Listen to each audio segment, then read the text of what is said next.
welcome to my channel Sew for Serenity, where I talk about my love for sewing and all things sewing related, including fabric, patterns and what kind of things I'm going to be sewing.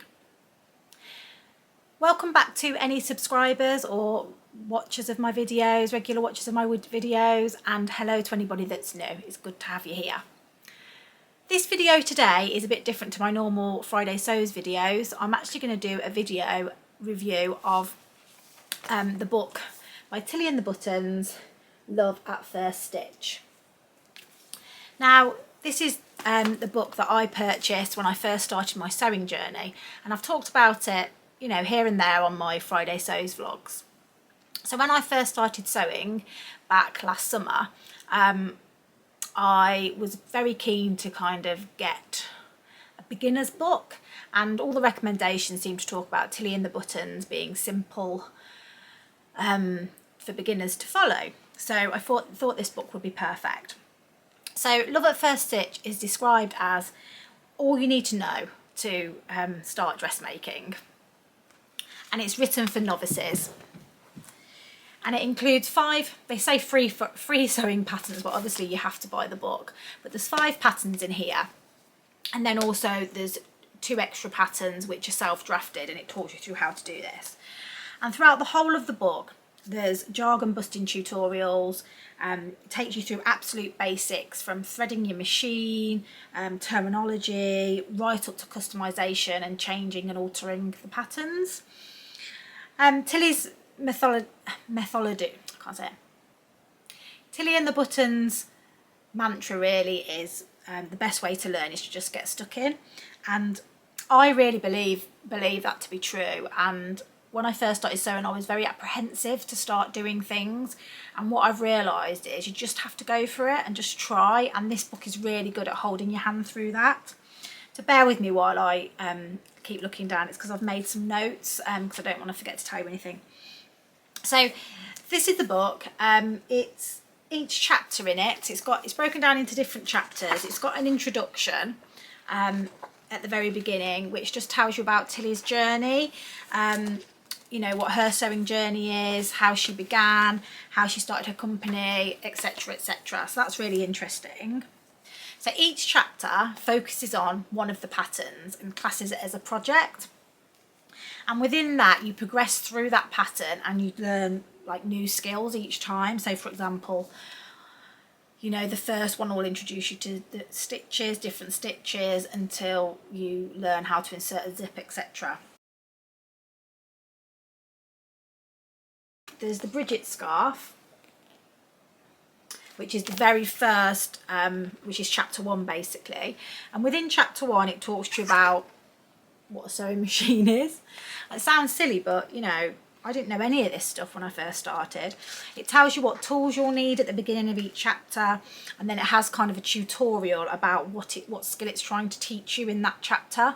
So for example, chapter 1, it tells you about how to thread your machine, how to wind a bobbin, all those types of things, thread the bobbin, back tacking, all of those little tips that you need, how to adjust a stitch, all of that. And then it talks to you about how to draft the scarf, which obviously it's just a rectangle, and then how to sew it. Now I didn't actually make the scarf because by the time I'd got this book, I'd made some bunting and things like that. So from that point of view, and I'm not really a scarf wearer, so I decided to get straight on to the first project. The thing that I really like about the chapters is once you've made the garment, it has an extra section at the back of each chapter called Make It Your Own, which basically gives you ideas for customization. So it might be, you know, adding some different stitching or adding piping or colour contrast, colour blocking, etc. And that's really good because when I first started, I didn't really have inspiration because I didn't know what was out there, and then this really I found inspired me. So that's the first chapter.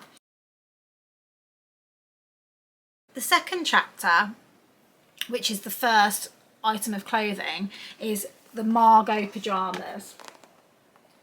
Just hold that up.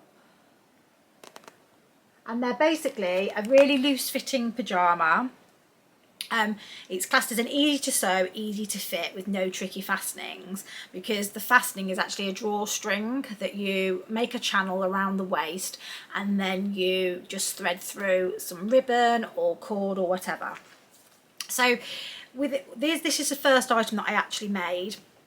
In the front of each, as I said, in the front of each chapter, it has this really informative page which basically tells you the supplies that you'll need, including the measurements of the fabric. It tells you what tools, what notions you'll need, the techniques that you're going to learn. So for example, it talks about you're going to learn how to choose your fabric, laying out the fabric, cutting out fabric, transferring markings, etc. It also tells you your pattern sizing and the measurements, and the only thing you've got here is the waist and the hip. You haven't got the bust because it's a trouser. And then it also has the fabric layout as well, which is really helpful. And then when you go into the next chapters, there'll be a couple of pages on a couple of the new techniques that it's introducing. So on the pyjama bottom, it's introducing choosing your fabric. So there's a lovely page here with all information about how to choose a fabric, so whether you need to consider it's drapey or stiff, heavy or light, woven or stretch, etc. And then it goes into very hand holding how to do the cutting out, how to lay your fabric, why you lay your fabric that way, how to cut, the different cutting methods, tracing out, covers darts, notches and circles. So that's really good. I had no idea about any of this when I first started. And then it talks you through the construction, talks about seam allowances, etc. And then there's always a little bit about hints and tips in there as well. So I made this pattern, and I made a pair of trousers, a pair of pyjamas. I haven't actually got a photograph of me in these, in a lovely cotton lawn from Dressmaker Fabrics. Now, I don't know if you can see, that's gonna... So it's this little car. I just thought it was really cute. I think they're little minis. And I used this really lovely velvet, I don't know if that's coming up, ribbon through it. And because it is tight at the waist, you don't have to worry too much about the sizing, but they are quite oversized. But they're really comfy. You know, I was so proud of myself when I did these because, you know, I'd never done a crotch area before. I'd never... finished a seam, so it obviously I didn't have an overlocker at that point. So the way I finished this seam is by using the overcasting stitch and foot on my sewing machine, which takes a lot longer than using the overlocker, but I'm really glad I learned to do it that way because it really makes me appreciate when I use the overlocker. So yeah, they were really easy to make, easy to cut out. The only difficulty I had was I got a bit of puckering around the waistband. I think when I first started sewing, and one of the things it doesn't really oh, there's the puckering. You can see that there. One of the things it doesn't really talk about is how you sometimes have to stretch the fabric to try and get I say stretch isn't the right word, but manipulate the fabric to make sure you don't get those puckers. And that is something that I didn't learn until I went on my dressmaking course, and the teacher there, especially when I was doing princess seams, I just couldn't understand how it was all going to fit in, and she was the one that said sometimes you just have to, even when it's a woven fabric, you just have to slightly stretch it just to manipulate the fabric to kind of match. So that was the only problem I had with those. I actually shortened them as well. Talks you through how to shorten a pattern as well in there, and I did that and made them not so long. And then that was my first hemming of a item as well, and it's a really good item to start off hemming because it's not a large area, it's just like a little section, isn't it? It's a bit wonky, the hemming, but obviously this was my first garment, so you have to kind of let me off. So yeah, they're a lovely pyjama. I do think though I wouldn't make these again because I prefer an elasticated waist. I think as a good first project, it's good to teach you, but from a wearability point of view, my own preference is to put elastic in. And in the make it own section, it talks to you about putting a patch pocket on the pyjamas, which is really nice. But I think what would be really nice is if it talked about perhaps putting elastic in there as well, because that's a technique that actually isn't that difficult. Chapter 2 is the Delphine skirt. So this is the Delphine skirt that Tilly's wearing there. And the Delphine skirt is, it describes it as simple to make and incredibly versatile. It's an exaggerated A-line skirt with an invisible zip. So the techniques that this one brought in is all the ones that you've already learnt, but you've got more talking about pressing now, and then also you've got about inserting an invisible zip and doing a waistband, and the importance of notches etc. being marked out is obviously more imperative. Again, it's got all the same information, fabric layout, what fabric recommendations, and it recommends medium to heavyweight fabric to hold the A-line shape. And then the other bit about techniques in here is about grading out and combining multiple sizes. So, you know, if you're a 10 in the waist but then a 14 hip, it'll tell you how to do that. And all the information on how to lengthen and shorten is all in there, with great illustrations as well. If that's focusing. So I found that really helpful because I've got quite short legs, so whenever it's a skirt I always need to shorten it. I usually take 2 inches at least off a Tilly and the Buttons. I think I might have even took more off this one. The other thing this introduces is interfacing. Because you're doing a waistband, you need to interface the waistband. So that was a new technique that I learned. And then the invisible zip, it gives you a full tutorial on how to insert an invisible zip. So my version of the Delphine skirt, this is my final version of the Delphine skirt. So it's made in this gorgeous teal needle cord, and I have got a picture of me wearing this, so I'll insert it. I've got a little me made, is that going to focus? Yeah, it's a little me made tag there. There's my invisible zip. It's not the neatest invisible zip, but it is kind of invisible. Right, so with this skirt, I was in between losing my baby weight when I made this skirt. So I made the size 4 Tilly and the Buttons, and as you know, I'm a size 3 usually now in Tilly and the Buttons. So I made the 4, cut out the 4, sewed up the 4 as the pattern was, and it was absolutely massive around the waist. It was far too big. Also, I didn't like how sticky out the A-line skirt was. It just wasn't for me. I was like pushing it in like this all the time. I haven't got a photograph of what it did look like. So I felt a bit disappointed, to be honest with you. It was my first proper garment, you know, that I wanted to wear out the house, and it didn't really work. I didn't feel comfy in it, and it was too big, and it was too sticky out, and I was a bit fed up.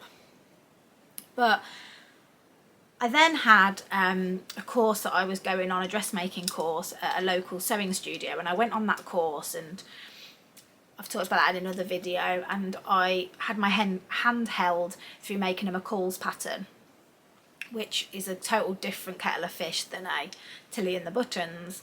And to be honest with you, I learnt so much on that course, and it gave me the confidence to come back and tackle this.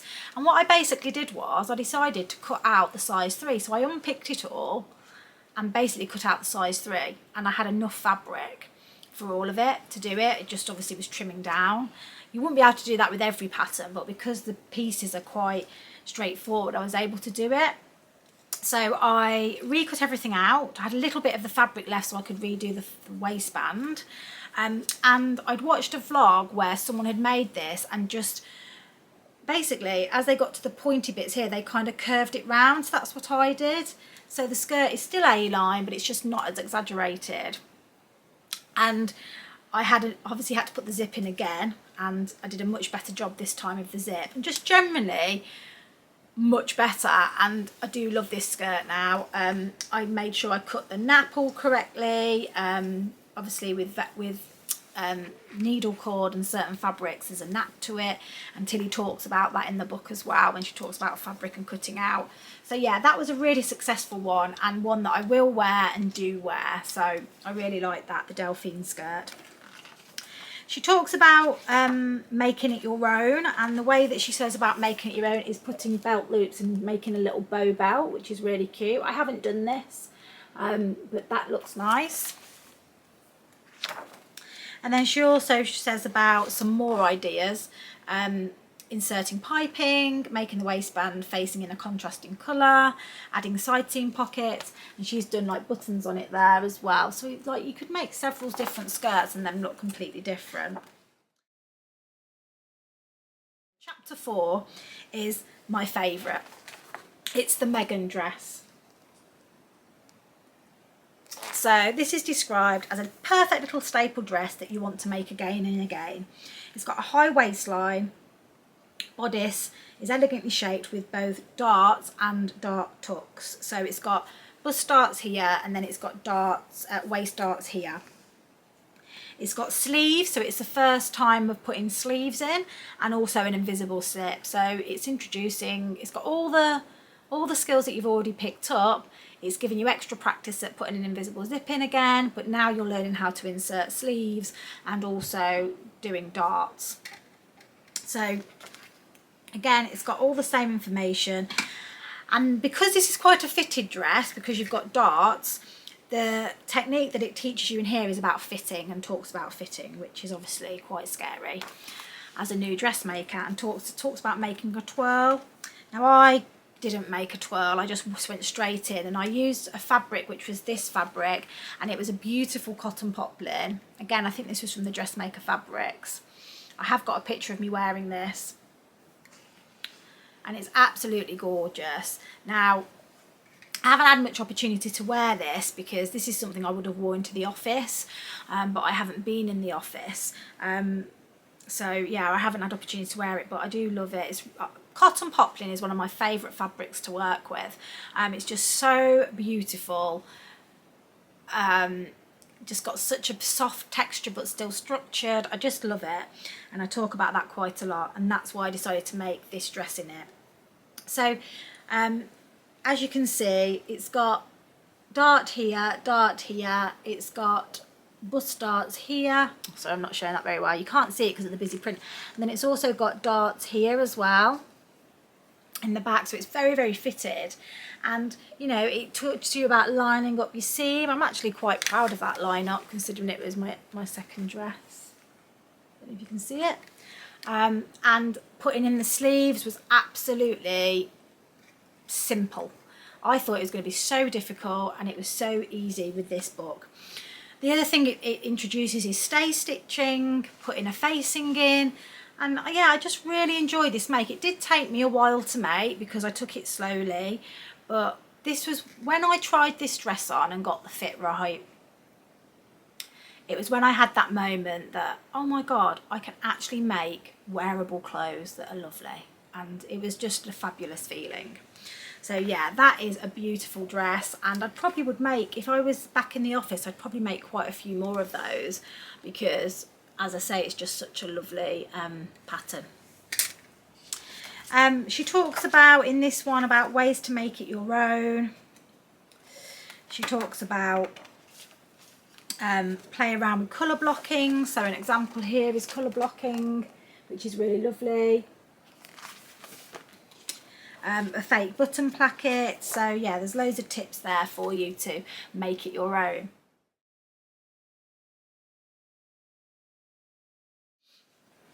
The next chapter is the Clement skirt, which is the second self-drafted design. So the Clement skirt, you'll get a gentle instruction to making your own easy peasy pattern from scratch, it says. It's composed of basically rectangle pieces of gathered fabric that's attached to a waistband. And it also introduces here French seams. So that's obviously a new technique, and the page, obviously the technique is there all about drafting a pattern. So it talks you through about taking your measurements, and then from your measurements working out how much fabric you'll need for your waistband and how much fabric you'll need for the skirt back and front piece. So I did do my Clement skirt in this fabric from So Anonymous, which is the leftover pieces from my ruffle top that I made from Peppermint magazine, and I just had a little bit of this left, so really it's quite a short skirt, and it was just to have a go at the pattern really. Again, a very, very easy sew, and it also tells you how to put in pockets as well. So again, this probably isn't my style of skirt, but because it taught you how to do pockets, so the pockets there, and it taught you how to self-draft your own dress, and I had this fabric left over, I decided that I was going to make it. So yeah, it's a cute little skirt. I did intend to wear it with the top, but it's a bit too matchy. So I'll probably just wear that with a white vest top in the summer, or white t-shirt, but that's really cute. And yeah, the gathering's fun as well. It's teaching you how to gather. So yeah, pockets, gathering, and self-drafting, you learn in that one. So that's perfect for those skills. Right, chapter 6 is the Mimi blouse. I was really excited to make this Mimi blouse because I think it looks absolutely beautiful on Tilly there in that red. And so much so that I actually purchased very similar fabric. So the Mimi blouse says, takes your skills up a notch with a super cute Mimi blouse. If you follow the techniques in this book up to here, you can handle this project. It's definitely take you beyond the status of beginner. So the bodice is loose fitting, it's button-up blouse, gathered in at the yoke, front and back, with pleated sleeves and a stunning Chelsea collar. So the techniques there is, it was buttons for the first time, it was a collar for the first time, and it was also a yoke, which I'd never done before either.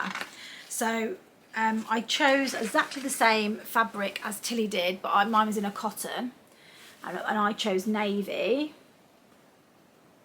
And since making this, I've realised navy isn't in my colour palette, and I think that might be why I don't love this top so much, but I'll talk about that in a minute. I found this a really good make. I really enjoyed it. I was scared. I think it stayed on my work in progress pile for about a month because I was scared to do the buttons, and I've heard lots of people say this. You spend all that time making a garment, and then when it comes to doing the buttons, you're like scared in case you're going to ruin it because it's the last thing that you do. And I definitely felt that. In the pattern, you're practicing techniques that you've already done, so they're putting in the sleeves again, but this adding this little pleat detail, which you can see there, it's really cute. And then also finishing your seams. I think it's French seams again. Yeah, there you go. So you've got French seams, and then obviously the new techniques as well. When it comes to making it your own, she does this beautiful version with piping, which I really like. So the black piping here and at the back on the yoke. So I did that, and because that was a new technique, and I'm really pleased with how that came up. The piping really adds, like, elevates it. I have got a picture of me in this shirt. So that was my Mimi blouse, but I just don't like it. I think it's because it's not boxy enough. I don't like the fittedness of it. You know, it doesn't look horrible on me, but it's just not my style. I'm glad I made it because I'm glad I learnt the techniques, but yeah, I'm not sure I'll wear it, but I'm going to see in the summer if I do or not. But yeah, that's my Mimi blouse. Oh, that was the other thing. I didn't have enough fabric to do the collar because I had to play a bit of pattern Tetris, but then I had the idea that copy what Tilly does in the book and do a contrasting collar, which I think works really well. And I've seen a lot of people doing this on the patina blouse, and it looks really, really nice, the patina blouse by Friday Pattern Company. So chapter 7 is the Lilou dress, which is this one.